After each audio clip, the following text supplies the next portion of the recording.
Hello and welcome to DEI Advisors. My name is Lan Elliott on behalf of DEI Advisors, and today I'm really thrilled to have Dr. Erinn Tucker-Oluwole as our guest. She is someone that I have admired from afar for quite some time, so I'm really happy to have her on and to be able to talk to her.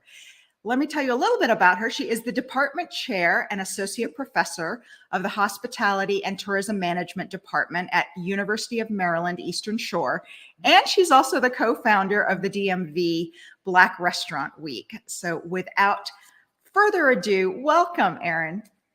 Thank you so much, Lan. It's so great to be here and so great seeing you. Nice to see you too. Well, we're going to jump right in. We have about 30 minutes and a lot to cover because I know I could talk to you for way past 30 minutes. But let's start with your career, Erinn. I know you've had a really interesting career and it's also recently come back full circle for you.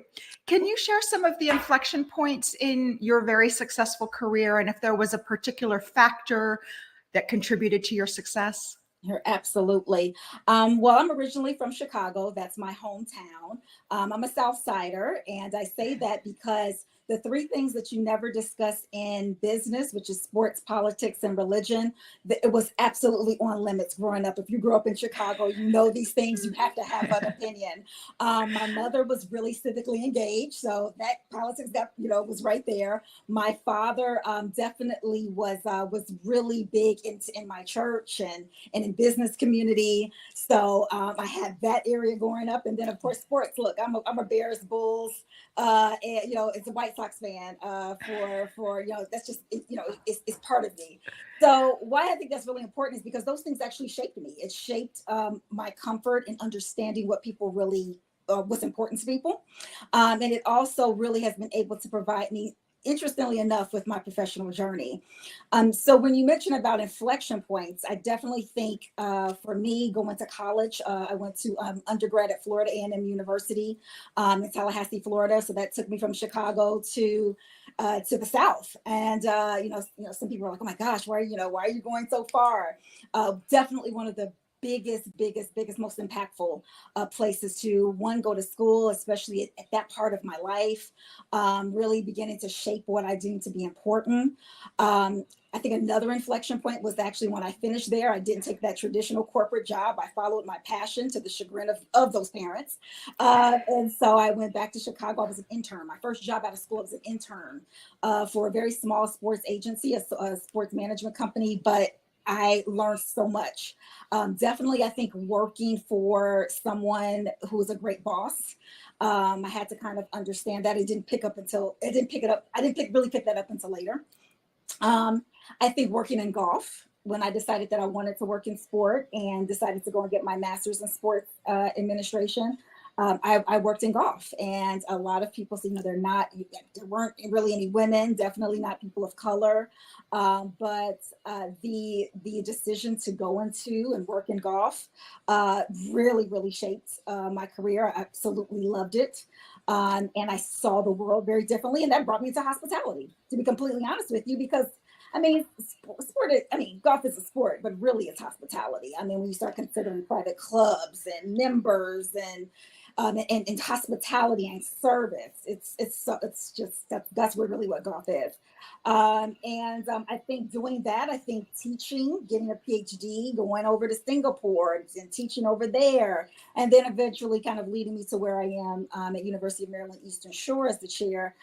And it's phenomenal because it's the only historically Black college that has the PGA of America program that's housed in under hospitality. So it just, as you said at the beginning, it just all came full circle.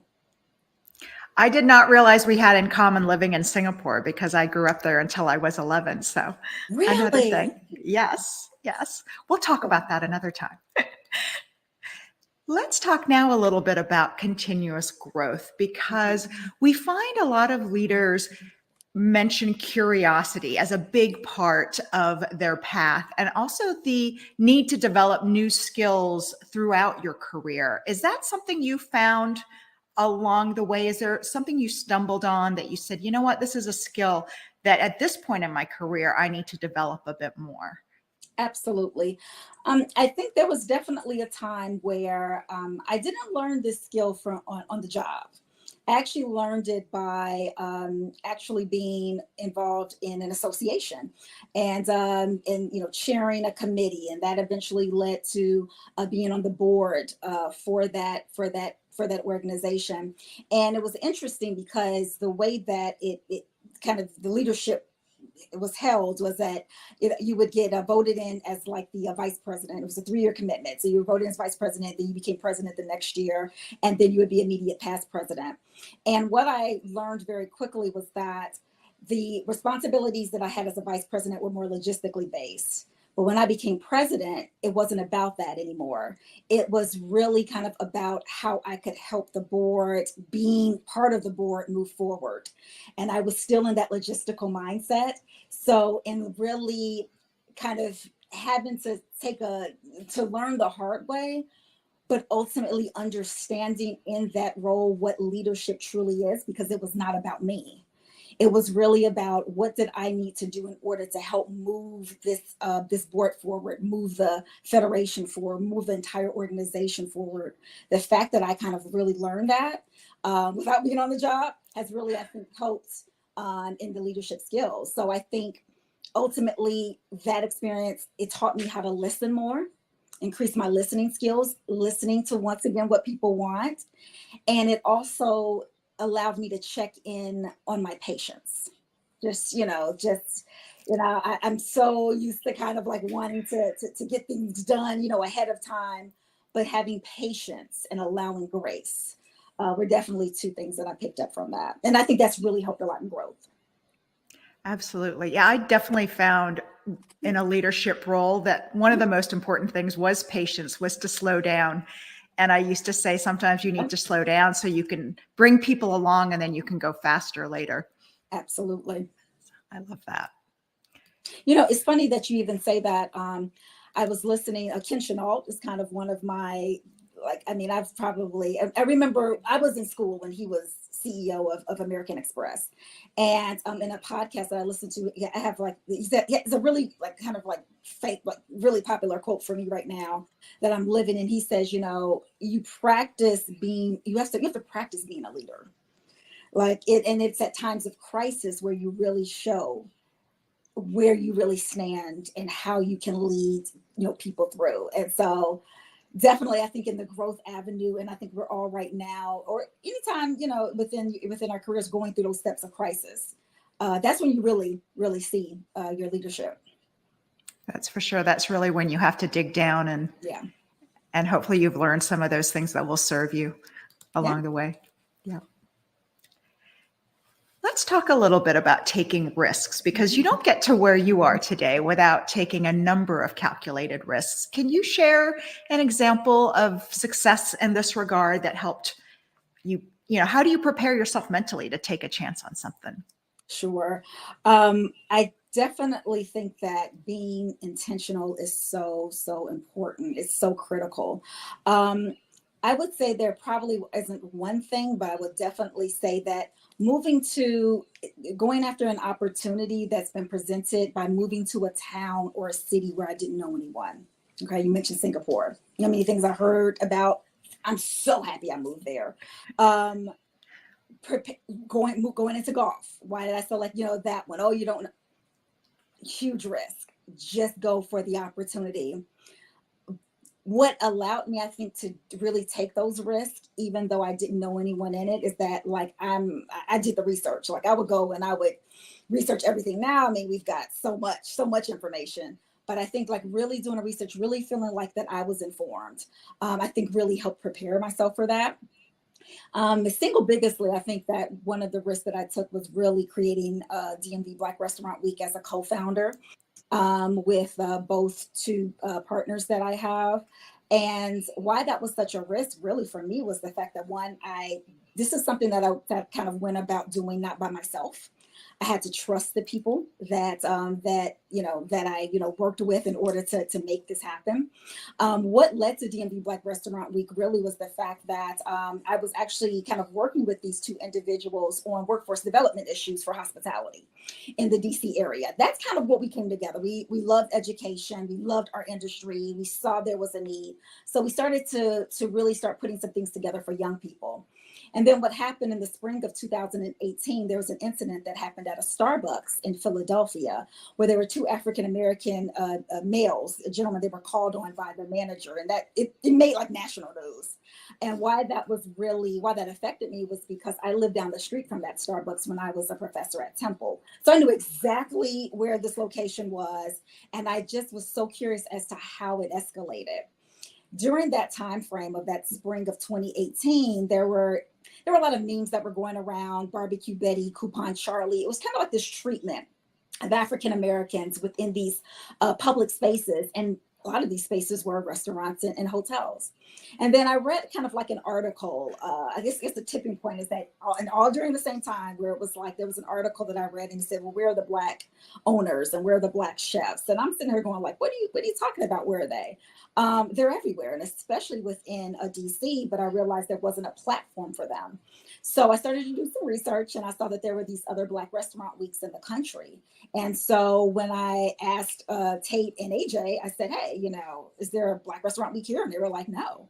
And I remember Tate specifically said, well, why don't we focus it on the region, on the DMV, which is that's what we call it here, basically. And I said, sure. I said, so should we do it? And they were like, yeah. And so that's what we did.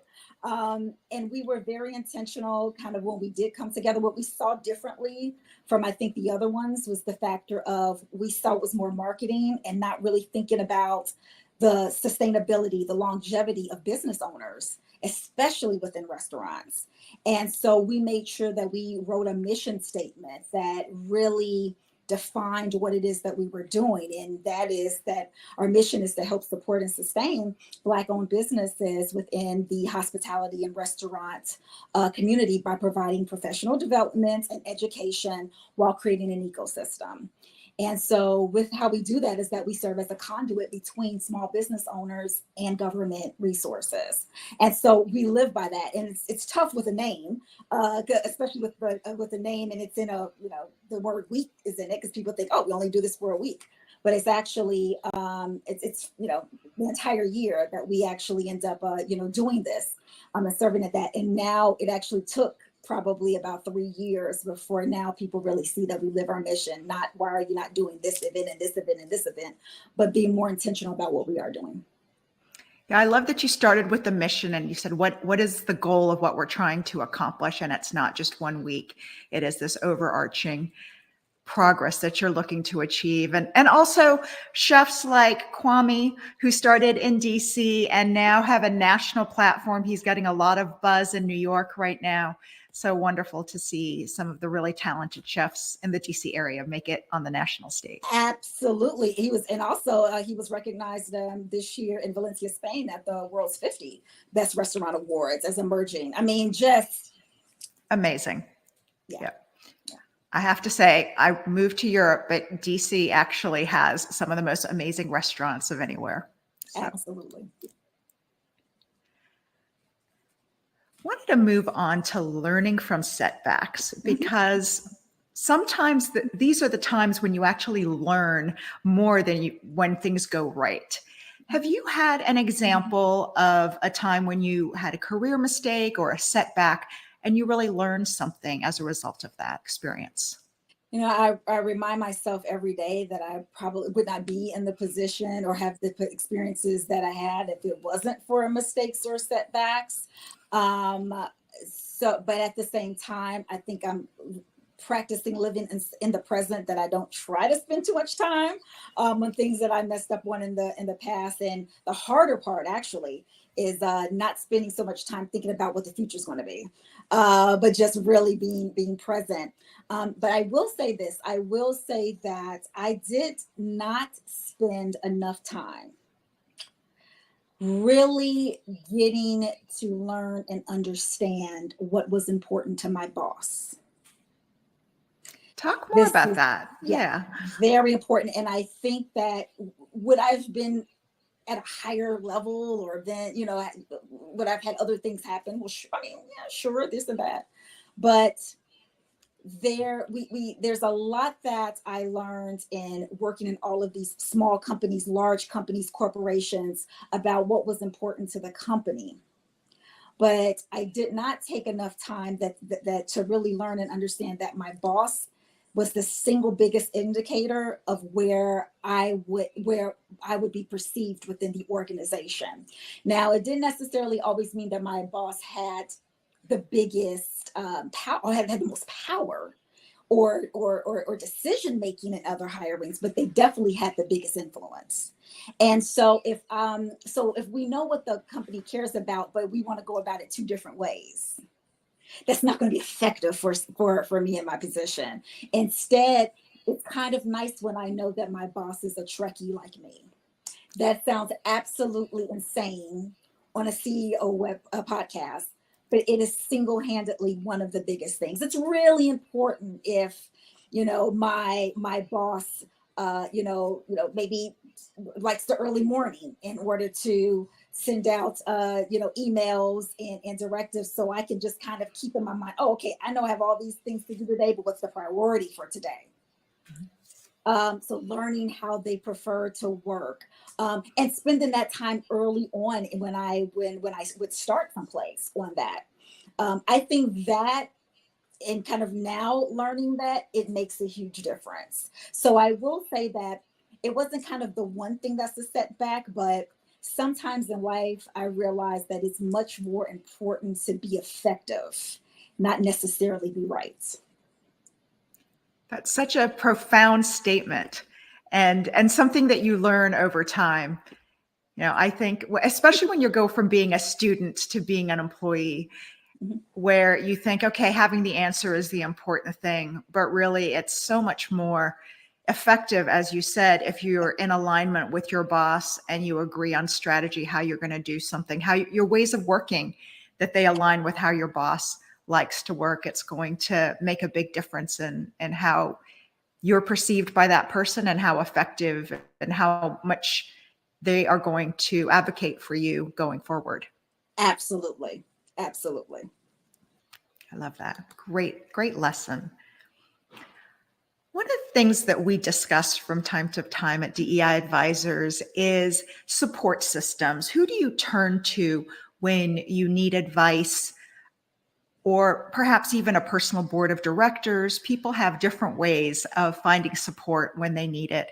How do you identify who you include in your support system, and what types of things do you rely on them for? Well, it'll be interesting to see when I listen to this in 10 years. I say right now I'm on chapter 3 of my journey. Some people call it phases, some people call it life cycles. I call mine chapters. I'm way too literal. And this is chapter 3. Chapter 1 and 2, I will tell you, probably my board of advisors was almost 100% men. And they were not men because I didn't trust women. They were men because it was just dang on convenient. When I really think about, they were there was a whole bunch of them. Some of them I would get advice from, others that, just blow off. But it was so many of them there. For chapter 3, I am here to tell you 100% of my board of advisors are women. They're women because I think of a few factors. One, there are women who are in leadership positions now, where it's not that the mid leadership, before you get to the senior leadership, is very important. So I say I have, and how I go about picking them is that I literally intentionally called on other department chairs, with who I admired and saw when I decided to take this position, and all of the dope ones were women. I, interestingly enough, a previous boss that I had, who she was my boss and actually went on to another university. She's an associate dean now, served as a phenomenal sponsor. And I go back to her now because sometimes it's nice to have people who are in dean positions, people who are kind of outside of that. But it just happens to be like she literally called me for lunch and said, "This is what you need to be doing." I mean, we never had a conversation like that when she was my boss. But now she's on my board of directors, and we do check-ins for that. And so I'm excited about that. I'm excited for that. The board of advisors, I think, is a really great term because it's not mentors. Advisors have been phenomenal for me because they have the experience to answer the question that I need because you've been in this seat, or you're in the seat right now, or you've made the mistake, or you've had success. And so having a lot of advisors is really important. Mentors is a different thing, but the advisors, it has been absolutely crucial. So in this space right now, interestingly enough, the most effective, the people who are doing it and really being there to serve, as if I'm sending a text at 5 a.m. and I know they're asleep, but I'm just having a mental dump, that they don't hold that against me, and they go, "You're doing all right," and they're all women. That's phenomenal. I know in my earlier chapters, I didn't always feel like I could ask for help and support. I felt like I had to do it all myself. And I do think I would have done better if I had asked for support. But I also limited myself by only looking for women to support me. Mm-hmm. And coming up in real estate, it was mostly men. And you were really smart to reach out to the people who were around you. They happen to be men, but there are so many amazing male allies. And I have had amazing men who have helped me in my career and helped further my career. But I didn't think of them as much as I was yearning for women that I could reach out to. But I love the idea of finding the people who are there and asking them for help. Absolutely, and especially for a lot of women of color, and I definitely don't speak for all self-identified Black or African American women. We do not ask for help. We bear through it. It is generally you have different spaces for that, but you do not ask for help when you are, especially in the world of work and business. And I'm seeing that differently now. I'm seeing definitely a different level of, I think, empathy and listening and understanding now. So it's not viewed of anymore necessarily as a weakness or vulnerability. Maybe that's not the right word, weakness, more vulnerability. Now they're lanes, but it's still very much there. It is. I think we're all still learning about vulnerability, and it's still controversial. I brought it up at the dinner table. Is vulnerability a strength? And that led to a lot of controversy, but I do think it's a great way to connect with people, is allowing yourself to be a little vulnerable and asking for help as well. Absolutely. I wanted to talk about advocating for ourselves. It's along the same lines, and there's a common generalization that women don't do a great job always of advocating for ourselves. I know I was much better at negotiating on behalf of my team or my company than I was doing the same thing for myself. I don't know, my bosses may disagree with me, but I always felt like I was more confident advocating on behalf of others. But I know that you are a go-getter and you don't let things stand in your way. How do you do it? And what advice would you have for people who are struggling to find their voice and ask for something they really want? As I mentioned, just a ferocious, I like to take in a lot of content. So I use the word research, but research can be so many things. I mean, I'm always reading. I'm reading inside the industry, but I'm also reading outside. Everything from magazines, listening to podcasts, as we talked earlier, movies, fashion. I mean, so the inspiration. So I'm always doing that research. But I really, started to really advocate for myself when I really created my own platform. I did not ever feel like I was really being heard. So I was in a scenario professionally where there's the topic of imposter syndrome. And one of the things that I was going through it, and imposter syndrome for me really lied in the place where ultimately I really didn't feel like I was being heard, but I didn't know that. I just thought it was questioning my skill level, questioning like everything that I've kind of lived through, nothing is happening. And so really when I decided to create my own platform, which ended up really being a DMV Black Restaurant Week, which actually kind of comes in under kind of another business I used to have before, but creating my own platform gave me a lane to really highlight my strengths. And it gave me that ability to be seen and perceived differently. And so finding my voice really came from that.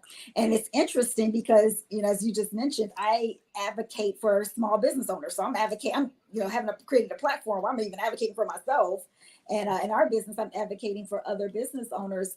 But the reality is that experience has helped me advocate for myself because I had to know what my value was. I had to be comfortable with not thinking that it was, I'm boisterous or anything else or bragging, but just understand that this is the value that I bring and really embracing my journey. As I mentioned, kind of my journey from the beginning, it was if I did not have that context, I would not have been able to have discussions, especially in 2020, where everyone was listening and trying to make some sort of get their minds around how we're approaching Black Lives Matter and things such as that, and in conversations even with women. And I was very comfortable in really articulating my journey.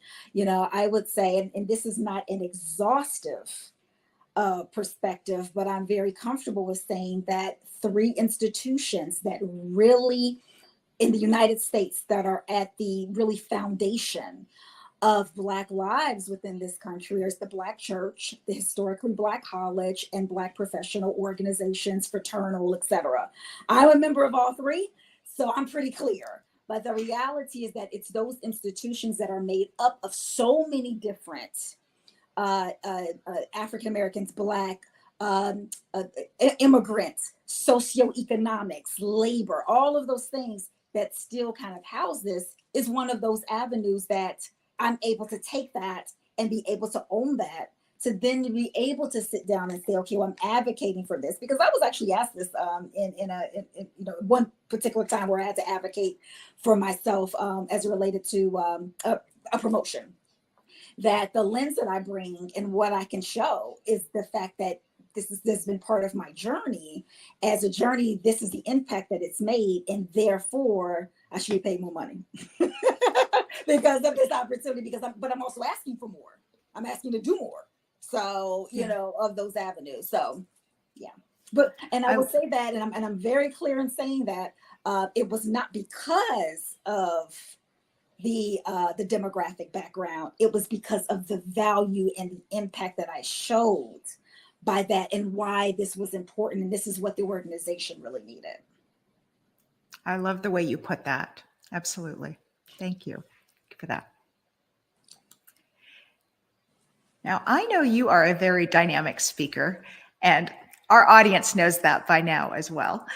And you've spent your career speaking to students. You've done a lot of that, but public speaking can be a lot of different things. It could be on a panel, it could be on a podcast, presenting to a group at a meeting.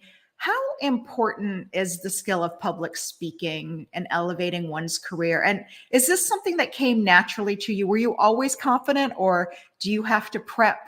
And if you have to prep and psych yourself up, what do you do to get ready? No, absolutely, it's important. Public speaking is the most important because you want to be heard, but you also want what you're saying to really resonate to your audience. And so I will say, growing up, my mother would make me memorize Easter and Christmas poems. So we would do this at our church, and all the kids would read their poems off of a card. And my mother, I would be mad every time. She would make me memorize it. And then after memorize it, she would then make me say, what do you feel about it? Like, what do you think this is really saying? And then inflect it. Well, I know that sounds very basic, but it allowed me to become comfortable with public speaking. I still get nervous, but it allowed me to get at a very young age. And then in high school, I joined theater. I love the theater. The key to theater is really projecting one's voice without straining your throat. I think it's a phenomenal skill. I would never be on Broadway, but but it was something I loved, I enjoyed, and so I think that helps. Which then once again goes into being able to be heard by others. So I use a notepad to jot down my ideas, not what I'm saying, but just the idea, because it's really important when talking to people, you use 2 premise points and 1 and get to the point. So premise point 1, say your statement, premise point 2, say your statement, and 3, bring it home.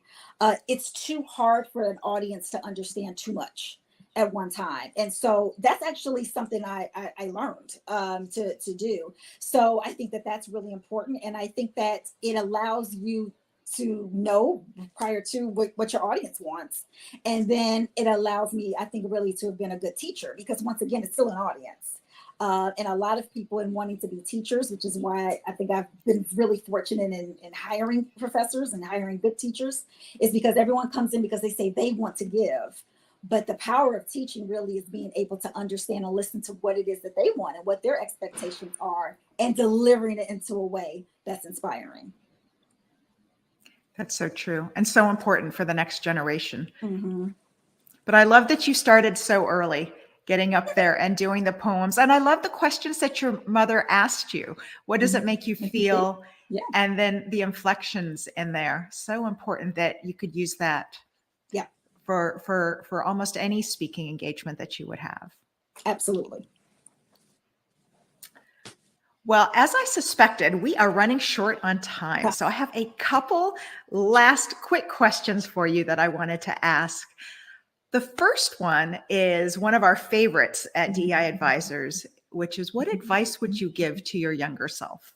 Yeah. I would tell my younger self to expect more from myself. I spent more time trying to survive and not thinking bigger. So it's already there for you. Just ask more questions. Strive to be, strive for more, and don't be afraid necessarily about just surviving, but really be able to thrive. I love the idea of dreaming bigger and aiming Absolutely. higher. Yeah. And one last question for you. You've offered so much great advice, and I was wondering if you have one final nugget of advice that you could offer our audience. Something keeping in mind that the mission of DEI Advisors is around empowering personal success. What advice would you have for women and underrepresented groups that are looking to advance their careers? Definitely know and own whatever topic or industry that you're in. Be the best subject matter expert. But the success is really going to come from how you treat your colleagues and the people around you. Treat your colleagues well. Treat the person that comes into your office and cleans your garbage can every day. It will help in ways that you would never think. Of course, we see the bigger individuals, etc., but really treat your colleagues well and listen, even if they don't sometimes, because that truly is going to help sustain you more than you think, in order to continue the success that you're achieving. I love that. Wonderful final advice. Thank you so much, Erinn. I so appreciate you being on and sharing your journey with us. Thank you so much, Lan. And for our audience, if you would like to hear other great interviews from industry leaders, I hope you'll go to our website, deiadvisors.org. Thank you.